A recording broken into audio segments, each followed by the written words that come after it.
Hello friends, I once again welcome you all to Foodsera. और इस video में हम बात करने वाले हैं यूवी विज स्पेक्ट्रोफोटोमीटर के बारे में। ये एक ऐसा इंस्ट्रूमेंट है जो मल्टीपल फील्ड्स में यूज़ होता है। बायोटेक्नोलॉजी, बायोकेमिस्ट्री, फार्मा में यूज़ होता है, फूड साइंसेज में यूज़ होता है। तो चलिए जानते हैं यूवी विज स्पेक्ट्रोफोटोमीटर के बारे में। अगर सिंपल भाषा में बात करें तो स्पेक्ट्रोफोटोमीटर वो इंस्ट्रूमेंट है जो मेजर करता है amount of light that the samples absorbs. इसको इन डेप्थ स्टडी करने के लिए चलते हैं कंप्यूटर स्क्रीन पर इससे पहले अगर आपने मेरे चैनल को सब्सक्राइब नहीं किया है so please do subscribe and if you like the video please press the like button. So let's get started. UV vis spectroscopy जानने के लिए हमें दो चीज़ें जानना ज़रूरी है। पहली है इलेक्ट्रोमैग्नेटिक वेव्स या रेडिएशन क्या होती है, और दूसरी स्पेक्ट्रोस्कोपी किसे कहते हैं। इलेक्ट्रोमैग्नेटिक वेव्स ये ऐसी वेव्स होती हैं जिसमें इलेक्ट्रिक वेक्टर और मैग्नेटिक वेक्टर दोनों होते हैं एक दूसरे के राइट एंगल पे, और ये दोनों वेक्टर्स जिस डायरेक्शन में वेव प्रोपगेट कर रही होती है उसके भी राइट एंगल पे होते हैं। इसके एग्जाम्पल्स में जैसे radio waves, microwaves, infrared rays, gamma rays, X rays, और जिनके बारे में हम यहाँ पढ़ने वाले हैं जैसे विजिबल लाइट्स जिसकी रेंज होती है 400 to 700 नैनोमीटर, और अल्ट्रावायलेट रेज जिसकी रेंज होती है 200 to 400 नैनोमीटर। अगर इन वेव्स को हम वेवलेंथ के बेसिस पे और फ्रीक्वेंसी पे अरेंज करें तब हमें मिलता है इलेक्ट्रोमैग्नेटिक स्पेक्ट्रम।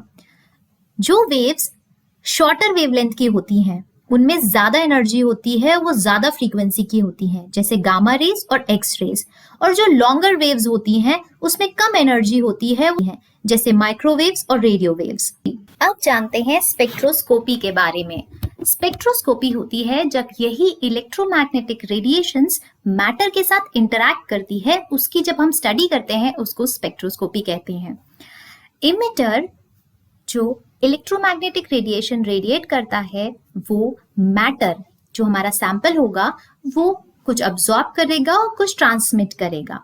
ये जो ट्रांसमिटेड लाइट या रेज होती है इसको डिटेक्टर डिटेक्ट करता है, और बाद में जब रिकॉर्डर होता है वो उसको रिकॉर्ड करके हमें वैल्यू देता है कि कितनी अब्सॉर्बेंस या कितनी ट्रांसमिटेंस आई।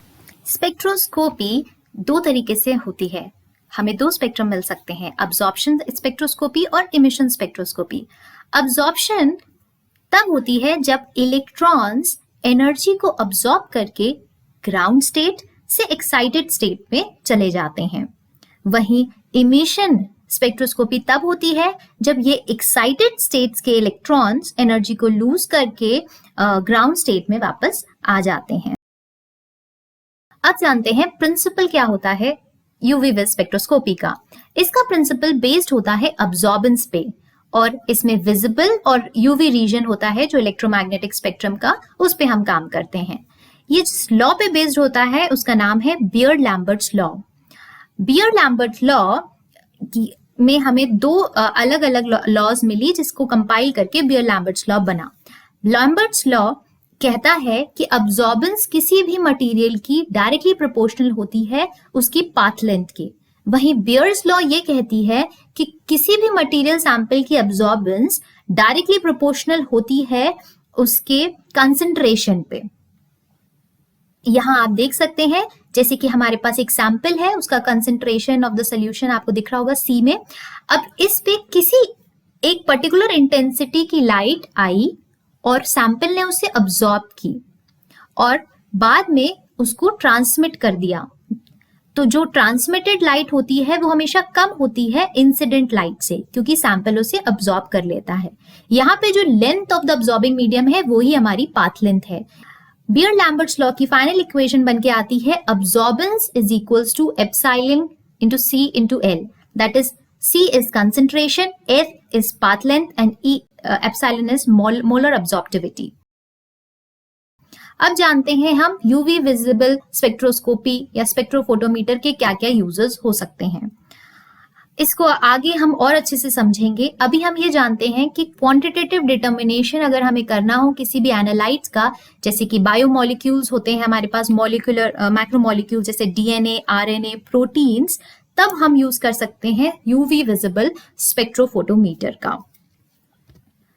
इंस्ट्रूमेंटेशन में देखते हैं कि क्या क्या इंस्ट्रूमेंट के पार्ट्स होते हैं। सबसे पहला पार्ट है हमारा लाइट सोर्स, जहां से हमें रेज मिलती हैं electromagnetic. Tungsten filament lamp use कर सकते हैं आप विजिबल रीजन के लिए, और hydrogen and deuterium lamp use करते हैं हम यूवी रेंज के लिए। अब आता है हमारा मोनोक्रोमेटर। मोनोक्रोमेटर वो होता है इंस्ट्रूमेंट जो काफी सारी लाइट्स को एक नैरो या सिंगल वेवलेंथ में कन्वर्ट कर देता है, जैसे प्रिज्म या ग्रेटिंग्स यूज करते हैं। स्लिट के थ्रू ही लाइट पास होती है इमिटर से मोनोक्रोमेटर तक जाने के लिए। ये लाइट सोर्स क्योंकि हर डायरेक्शन में लाइट इमिट करता है, ये एक ही डायरेक्शन में मोनोक्रोमेटर तक लाइट पहुंचा देता है। अब आता है क्यूविट्स। क्यूविट्स होती है क्वार्ट्स की बनी होती है, रेक्टेंगुलर इन शेप होती है, आप देख सकते होंगे इमेज में, और ये ही होती है जिसके अंदर हम सैंपल फिल करके रखते हैं यूवी विज स्पेक्ट्रोफोटोमीटर में। अब बाद में आते हैं डिटेक्टर्स जो डिटेक्ट करते हैं, ये फोटो मल्टीप्लायर्स या सिलिकॉन फोटोडायोड्स के होते हैं। अब जानते हैं क्या कैसे वर्किंग होती है यूवी विज स्पेक्ट्रोफोटोमीटर की। यहाँ हम डबल बीम स्पेक्ट्रोफोटोमीटर देखेंगे। इसमें लाइट सोर्स होता है जो कि रेडिएशन इमिट करता है और स्लिट के थ्रू पास करके ये मोनोक्रोमेटर तक पहुंचता है। इसमें 2 स्लिट्स होती हैं, पहली स्लिट से मोनोक्रोमेटर तक पहुंचता है, फिर बाद में मोनोक्रोमेटर से निकलता है और 2 डायरेक्शंस में जाता है।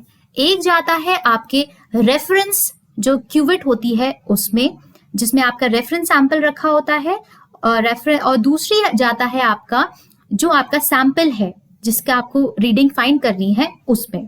और इन दोनों का जो रीडिंग आती है वो बीम सिलेक्टर तक जाती है और डिटेक्टर उसे डिटेक्ट करता है।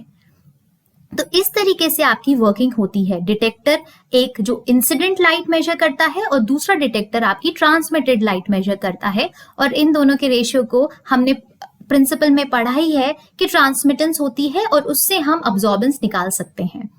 अब एप्लीकेशन क्या होता है उसको अच्छे से समझते हैं। 2 तरीके से एप्लीकेशन आप कर सकते हैं।